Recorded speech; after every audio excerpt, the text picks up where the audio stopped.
Vitin 2020, dy tema kryesore e kanë karakterizuar. Njëra ishte pandemia, ndërsa tjetra ishte politika. Ka pasur ngjarje nga më të ndryshme, si tek ne në rajon, por edhe në botë. Do të thotë, ka pasur ngjarje aktuale dhe pikërisht kjo e dyta do të jetë tema e kësaj interviste, të cilën do zhvilloj me profesor doktor Martin Berishaj. Ju përshëndes. Edhe faleminderit që jeni me neve në lidhje. Mirdita, faleminderit dhe përshëndetje juve dhe gjithë shiqyotëve tuaj.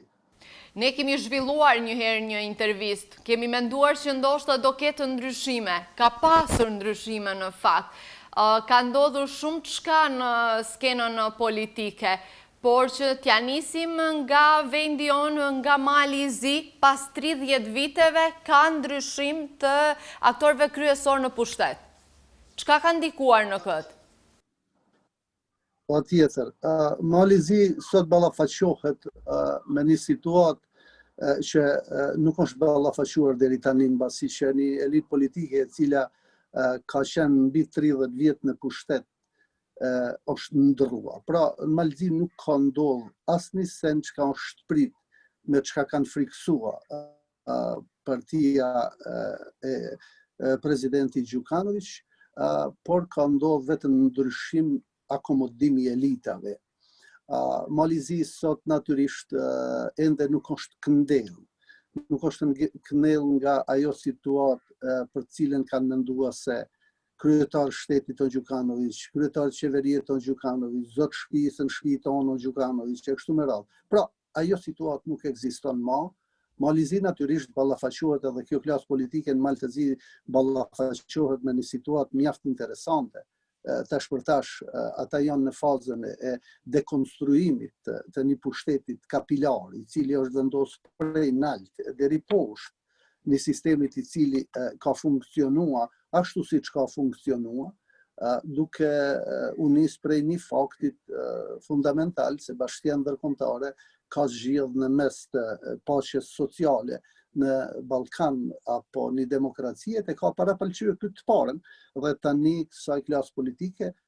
i parashtrohet një situatë e re. Po në këtë situatë shqiptarët nuk di se si janë të gjindë. Unë e di në fakt se si janë të gjindë, por do thosha ndryshe. Klasa politike shqiptare në Maltezi nuk është shkarkua prej asaj brenge, prej asaj atij pengu politik cilin e ka pas, duke u friksua se ndoshta do të ndodhin edhe kësaj elitë politike ashtu siç i ka ndodhur qeverisë Kurtini në Kosovë, duke i friksuar sigurisht se nëse vinë ata dhe do t'i rrëzojmë pas jo ma 50 ditësh, po pas 20 ditësh, se në Ballkan mendojnë se do të ndryshojnë shumë gjanat. Prandaj ajo klasë politike mendoj se ka hezitua për me marrë përgjegjësi. Unë do të them se kjo liri e pa përgjegjësisë e klasës politike shqiptare në Maltezi do të na kushtojnë ndoshta më tepër, sepse ne sot duhet t'i paraprim disa proceseve. Na nuk kem nevojë të thrasim, të kërkojmë drejtat të cilat janë dhënë me ligj, por duhet ta përcaktojmë përfundimisht pozitën politike tonë, të cilën e kemi. Unë nuk e kuptoj klasën politike shqiptare në Maltezi e cila pranon me qenë pakicë kur nuk është të definuar me shumica, sepse në Maltezi janë të definuar, Malizi është i definuar si shtet qytetar, dhe në këtë pozicion këta e kanë pranuar, pa me i pyet kurkush, me dëshirë të madhe pozicionin e pakicës. Pra, kur nuk ekziston, nuk është të përcaktuar me shumica, pse atër na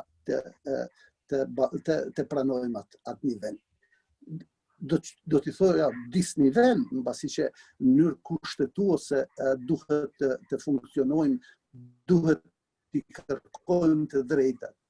parashtrohet i pyetja tjetër atëherë. Nëse e pranojmë statusin e pakicës, atëherë duhet me na i dhënë edhe drejtat që na i takojnë ndërkombëtarisht, sepse aty Malizi duhet të rezultojë. Pa futje në organet qeveritare dhe pa futje në programin qeveritar, natyrisht që na nuk do të mund të realizojmë këtë çështje. Do më thonë, na nuk mundemi në asnjë mënyrë prej pasderet me ditë se çka bëhet brenda në Maltëzi. Po thon pasderet, na jemi në parlament, por pozita jonë është shumë më dobët sot se çka qenë përpara, kur kemi pas mundësi që të ndikojmë. Kurse mundësia e ndikimit tash është mundësia e ndikimit opozitor, të lidhur ngushtë me një sistem të kaluar tashmë, dhe kushdo që nuk e ka kuptuar se Gjukanović dhe politike e tij në Kosovë, në Maltëzi, asaj politiki ka dek nana, nuk ekziston, domethënë, ajo është ndrua, ai ka probleme. Sidoqoftë, unë mendoj dhe jam i bindur se klasa politike shqiptare në Maltëzi do të knellet, edhe do të ballafaqohet me vetvetin. Nuk kemi nevojë me shend subjektën pritje, subjekt i cili për cilin do të thohet do të shohim se çka do të vendosim tjerë. Pse mos tu paraprim në proceseve? Dhe paraprimja e proceseve mendoj që duhet të fillojë në dy nivele. Nivelin e parë, me nda shumë qartë pozicionin e identitetit ton kulturor dhe politik, dhe çështja e dytë është për të treguar se shtetësia e Malizi nuk nënkupton më pak të jesh shqiptar. Po çfarë mund të presim nga qeveria e re? Ato janë vetëm në hapat e para, kanë hedhë hapat e para,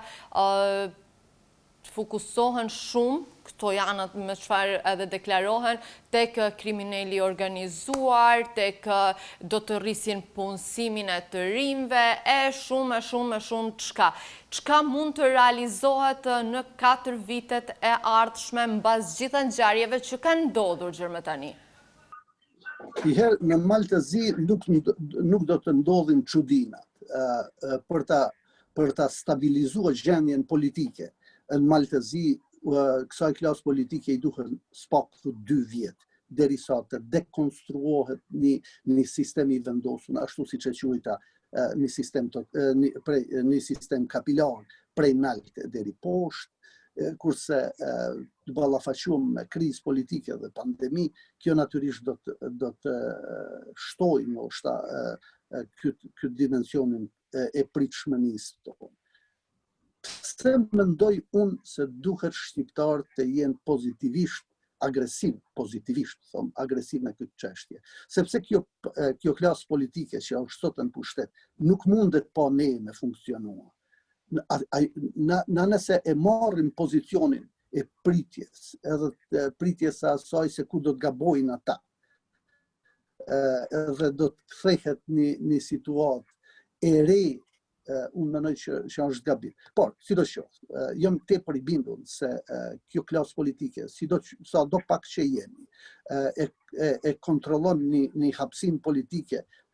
hapësim kulturore mbi 8%. Domethënë,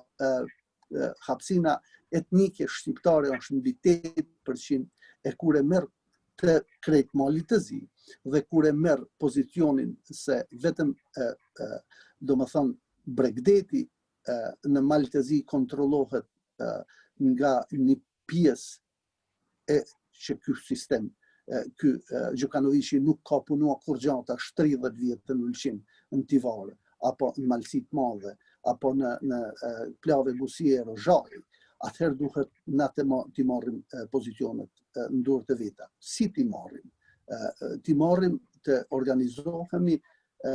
Fillimisht do të propozojsha që sa më shpejt të bëhet një tryezë rrëmbullakët, ta quajmë edhe sesion shkencor, ku do t'i përcaktojmë kahjet, ta ndryshojmë kahjen e veprimit tonë.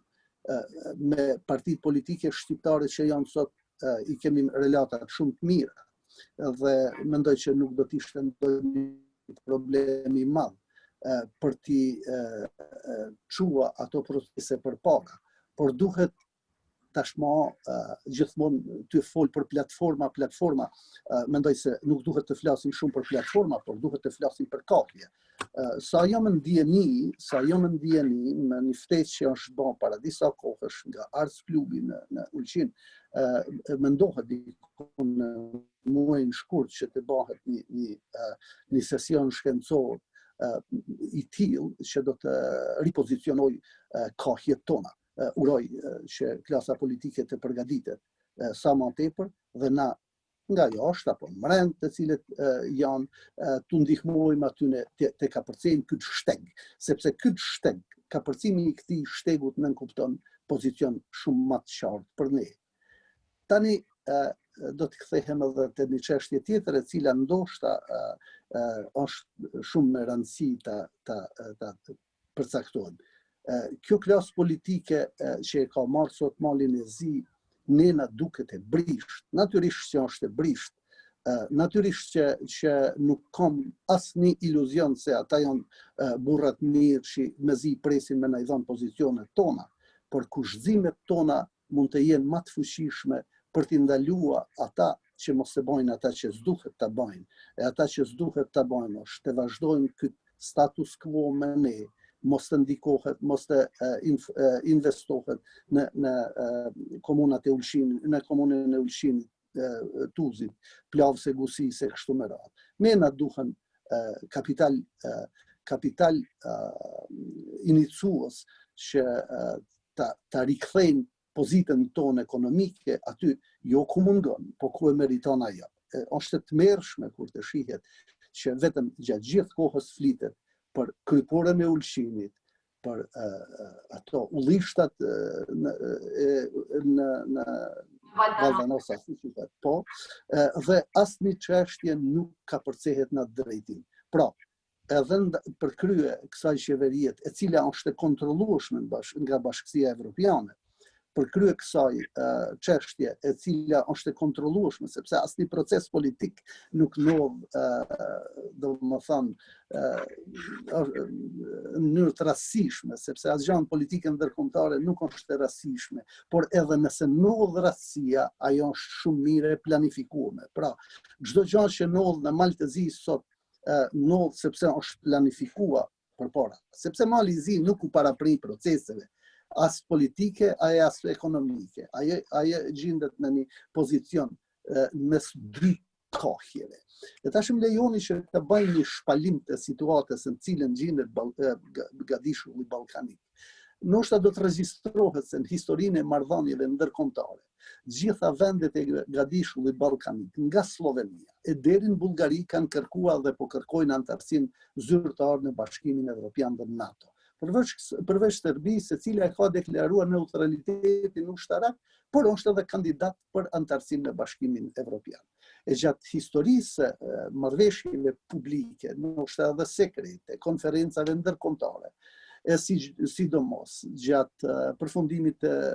dy luftave botnore, por edhe luftave lokale në Ballkan e Magjan, fuqitë e mëdha disi kanë rënë dakord gjithmonë për sferat e ndikimit, të cilat si rregull nuk respektojnë vullnetin e atyre që ishin të interesuar për popullin në Ballkan. Pra, do të vrehet se vendet më të forta të hemisferës perëndimore nga Bashkimi Evropian dhe NATO fillon procesin e pranimit të këtyre vendeve në këto organizata të forta,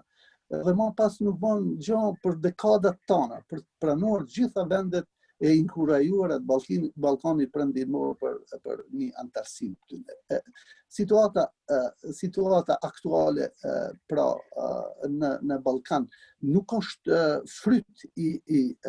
pozicioneve elitave politike që gjenden në ato vende, po është fryt i proceseve politike që janë të trasuara paraprakisht, kurse këta të cilët kanë ardhur në pushtet, e që po shohim shumë mirë se edhe kanë ra prej pushtetit, fillua prej Gruevskit, fillua prej Sanaderit në Kroaci, Gruevskit në Maqedoni, tash pritet ramja një ramje e Thashit në Kosovë, e Partisë Gjukanovićit në Malë të Zi, e Dodikut në Republika Srpska. Pra, këto janë elemente që këto klasa politike do më thënë janë të kalueshme, do më thënë janë të përkohshme. Kurse e vetmja gjë që nuk është e përkohshme është pozicioni i shqiptarëve në Maltëzi, që duhet gjithçka qysh ta rikonfigurojnë me ndihmën e Bashkimit Evropian, shteteve mike. Unë propozoj që palët politike shqiptare, që janë dy partitë politike apo dy listat shqiptare, duhet sa më tepër të komunikojnë në rrafshin ditor dhe javor me ambasadën e Shteteve të Bashkuara të Amerikës, po me Gjermaninë në rënd të parë për t'i rikthye pozitat të cilat i kem humbë, jo me dëshiren tonë, ndoshta me dëshiren e ndonjë politikani, i cili ndoshta edhe ka dhënë për ndonjë pozitë politike edhe votën kundër pozicionit e statusit tonë politik, por sidoqoftë kjo është minore, kjo është e kaluar dhe na duhet të kthehemi partive politike shqiptare, t'i forcojmë ato me ide, me mbështetje e në rënd të parë me një inkurajim se ata janë artikuluesit e interesave politike shqiptarëve në Maltëzi. Përveç politikës dhe përveç qëndrimit të qeverisë në Maltëzi, edhe në Kosovë situata ka qenë me trazira të shumta. Nga një qeveri në tjetrën, nga tjetra vazhdon përsëri tjetrën deri tani që është vendosur që Kosova do të dalë në zgjedhje të parakohshme parlamentare në vitin 2021, në fillim të vitit 2021. Çka mund të pritet a do ketë ndryshime? Ashtu si që folë me parë për akomodim të elitave në Maltëzi, ka ndodhur dhe akomodimi i elitave tani në Kosovë, mbasi që në Hag janë akomoduar 4 apo 5 politikan me emën e mbi emën. Atje natyrisht nuk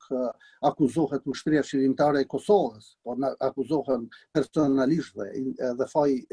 individual nuk do të lënë të shkojnë në ato kolektiv. Do të ndodhë edhe një akomodim i ri i elitave, cili, pra, mbas një periudhe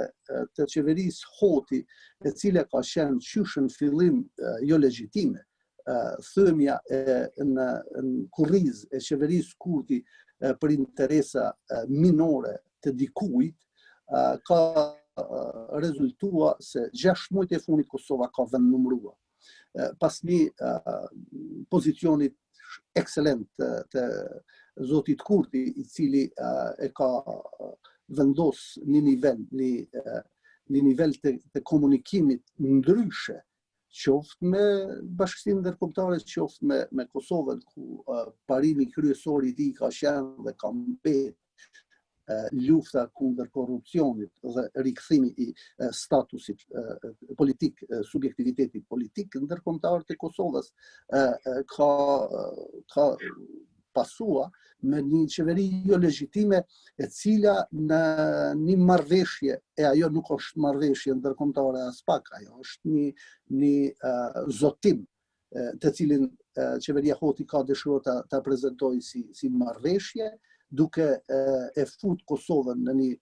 një vend pa kthim të quajtur mini Schengen, ku subjektiviteti ndërkombëtar i Kosovës nuk ka qenë i trajtuar si subjektivitet, po si territori i Kosovës,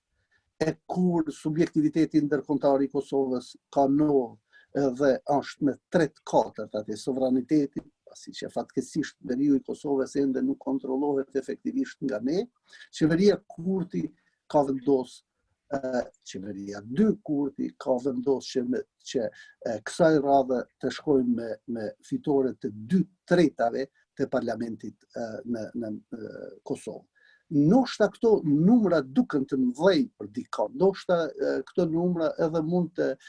rezultojnë shtete të ndryshme si humje e dimensionit të demokracisë, si është e mundur që një lëvizje apo një parti politike të kenë më tepër se gjysmën e deputetëve. Unë mendoj që do të arrijnë diku deri 62 deputet në parlamentin e ri, me një dallim se do të bëjmë një qeveri gjithëpërfshirëse, një qeveri e cila do të varet fund e krye prej elementit shqiptar dhe një qeveri e cila do t'i tregojnë se rrugën të cilën e kemi nisë për ta çuar Kosovën në anëtarësinë në Bashkimin Evropian, në integrimet euroatlantike, do të jetë rrugë pa kthyesh me jona. Pra, me qeverinë Kurti 2, që besoj shumë shpejt do të realizohet, natyrisht shumë shpejt, nuk do të realizohet se nëse bëhen zgjedhjet me shtatë shkurt, na mas së voni presim certifikatin e rezultateve, certifikati i rezultateve në Ballkandin me zgjat shumë, mirë po pozicioni i krijuar i qeverisë Kurti 2, sipas mendimit tim, do të shkojë diku ka muaj prill, fillimi i muajit maj. Pra, qeveria Kurti 2 do të ballafaqohet përpos tjerash me një sistem tejet korruptuar. Po fatbarësisht, gjatë 50 ditëve të qeverisjes Kurti, ai ka arritë që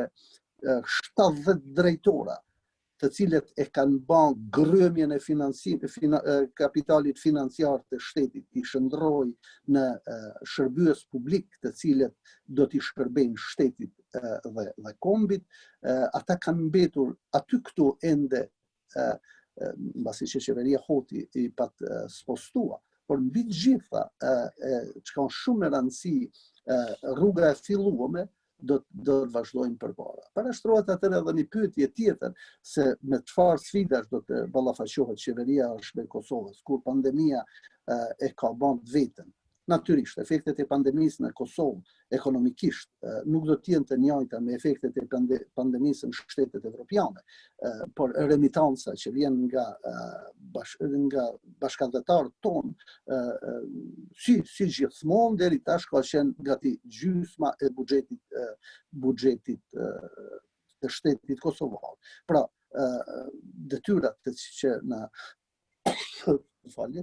do të na parashtrohen si qeveria ardhshme është lidhja organike me bashkësinë ndërkombëtare,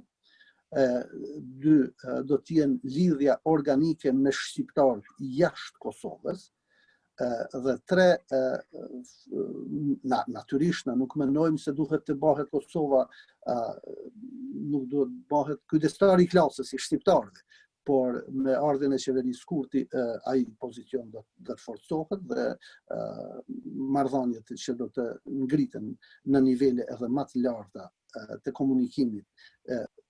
funksional, jo më privat, me shtetit e Kosovës dhe shtetit e Malizzi, sa i përket çështjes shqiptare, besoj se do të realizohen pak më ndryshe. E çka është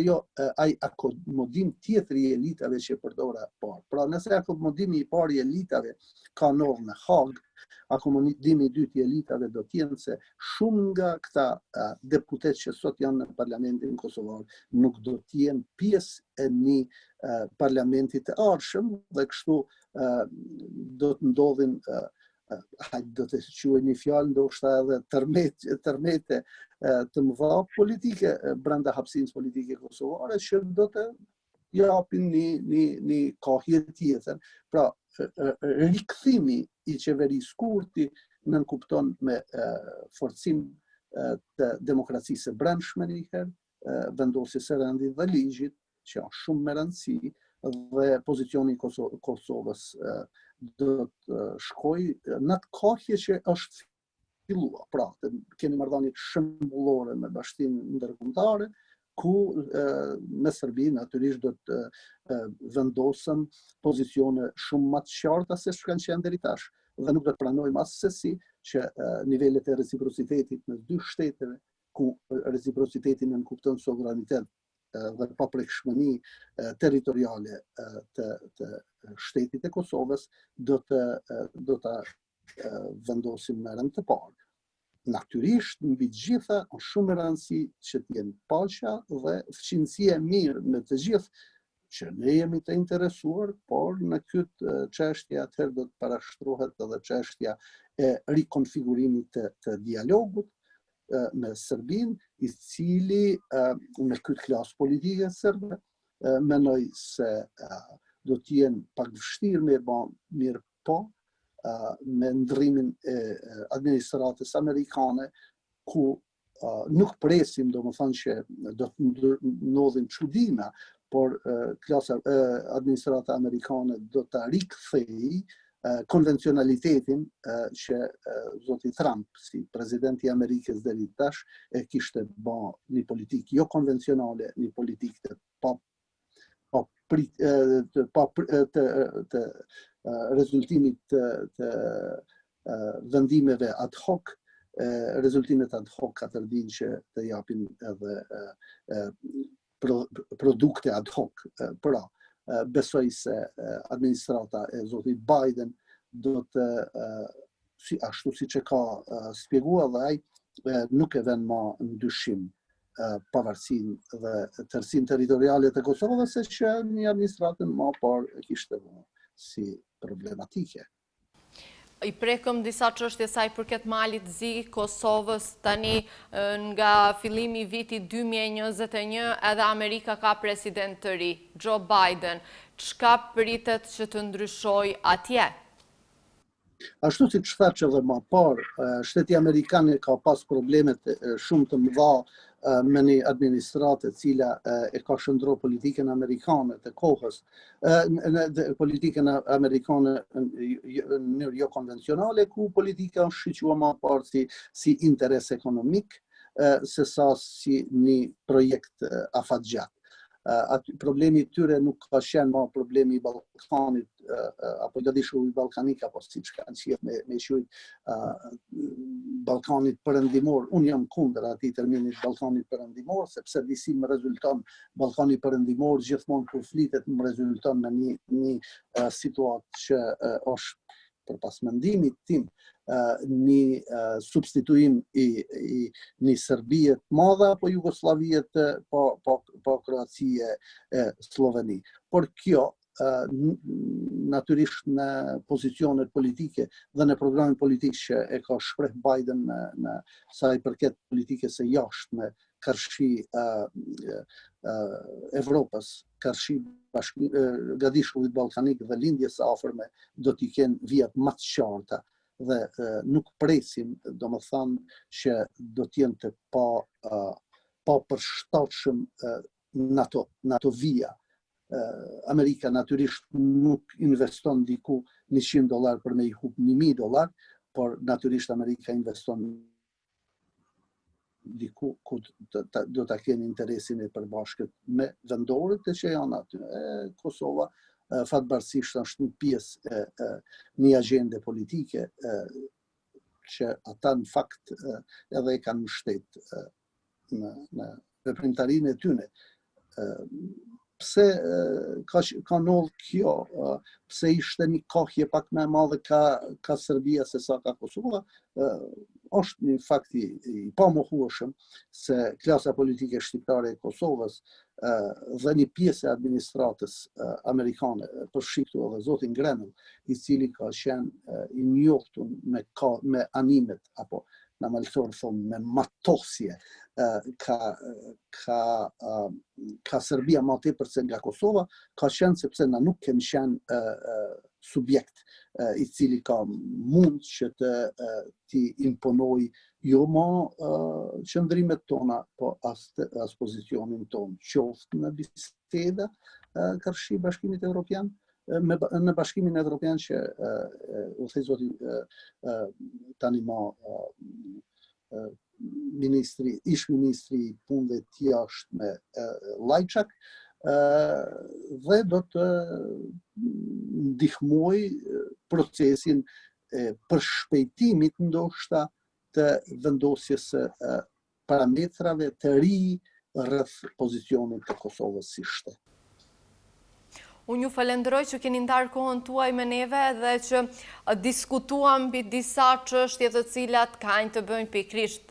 fusha e politikës është ajo e cila ndryshon shumë çka në gjithë botën, por edhe tutën ne normal. Edhe ju dëshiroj gjithë të mirat, të kaloni të jetë viti 2021 të jetë viti mbar për të gjithëve. Ta përfundojmë kështu 2021 me një përmbledhje politike të cilën e kemi bërë tani. Unë dëshiroj që shqiptarëve, po jo vetëm shqiptarëve, një vit të mbarë të mirë, u dëshoj klasës politike shqiptare t'i përcjellin urate e kombit, siç besoj që edhe do t'i përcjellin, kurse juve si televizion ju uroj që të keni shikueshmëri edhe më të madhe, kurse gjithë shqiptarëve vit të mbarë dhe të suksesshëm, me plot shëndet. Gjithë të mirat. Shikues të nderuar, me neve në lidhje ishte profesor doktor Martin Berishaj. Për një shkëputje të shkurtër rikthehemi pas pak.